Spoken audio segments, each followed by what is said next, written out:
Why preterism? Today I'm looking at reasons why one should consider preterism as opposed to futurism when considering the prophecies of the end times.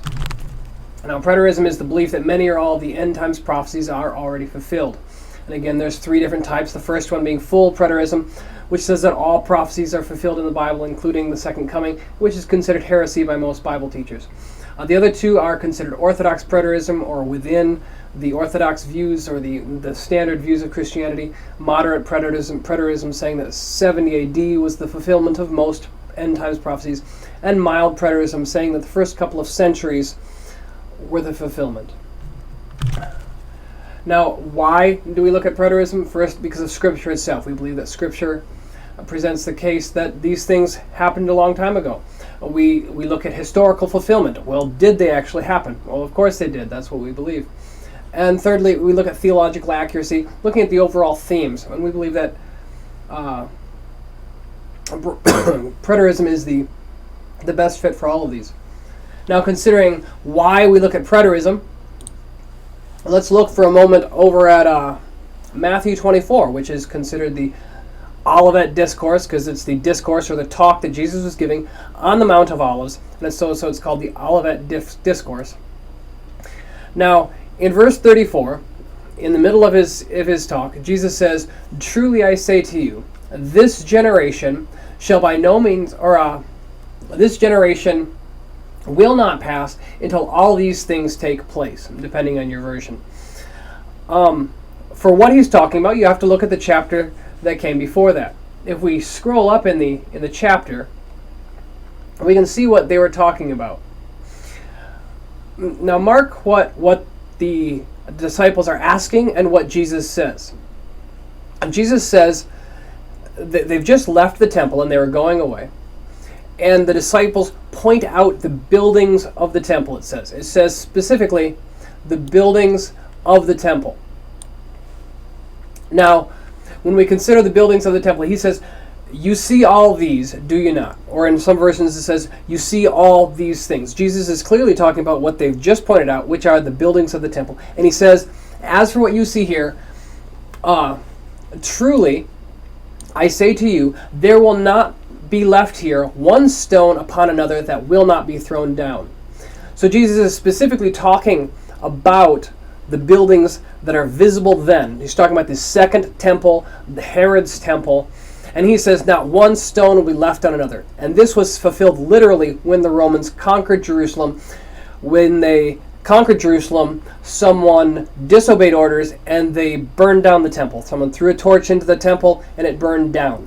Now there was a lot of gold in the temple. So the Romans literally took stone from stone to pry out every last bit of gold that had melted down between the stones. So this statement was fulfilled literally because the Romans were so greedy for the gold of the temple that they took the temple apart stone for stone and not one stone was left on another. So this was literally fulfilled in 70 AD.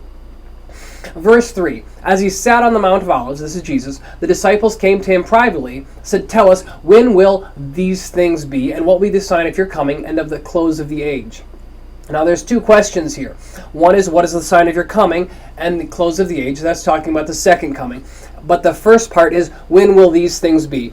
And this is what Jesus is talking about down in verse 34. He goes through talking about the wars and the rumors of wars, the famines, and all these things that will lead up to what?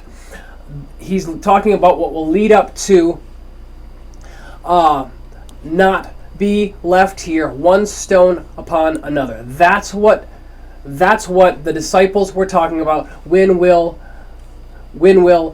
these things be?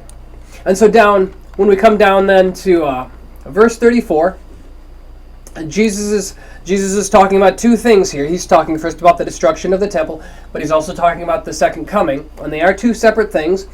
But in verse 34, he says, "This generation shall not pass away until all these things take place." Now in the margin of the NIV it says that word generation could mean race. It's conceivable. It's a stretch. Not many of the other usages of that word refer to race. But what Jesus is saying here is saying these things will not pass away, or this generation will not pass away until all these things take place. since he's talking about the then visible buildings, he's talking about the temple in Jerusalem. He's talking about the second temple, or Herod's temple. And he says these things will happen within one generation. And that's exactly what happened. Within one generation, within a span of about 37 years, just under 40 years, because Jesus crucified presumably around 33 AD. In the year 70 AD, the temple was completely destroyed, and not one stone was left upon another. And so we see that regardless of what one would interpret this generation to be, literally within one generation, all the things that Jesus said pertaining to that time period occurred. But the key here is in the first couple of verses. Jesus says, and the other versions bring this out clearer, but it's clear enough here. It says, you see all these. Jesus is specifically referring to the buildings that are visible. And clearly, this generation then refers to the generation of the Jews that were alive then, roughly 40 years or 37 years, depending on how you count it, and Jerusalem was destroyed.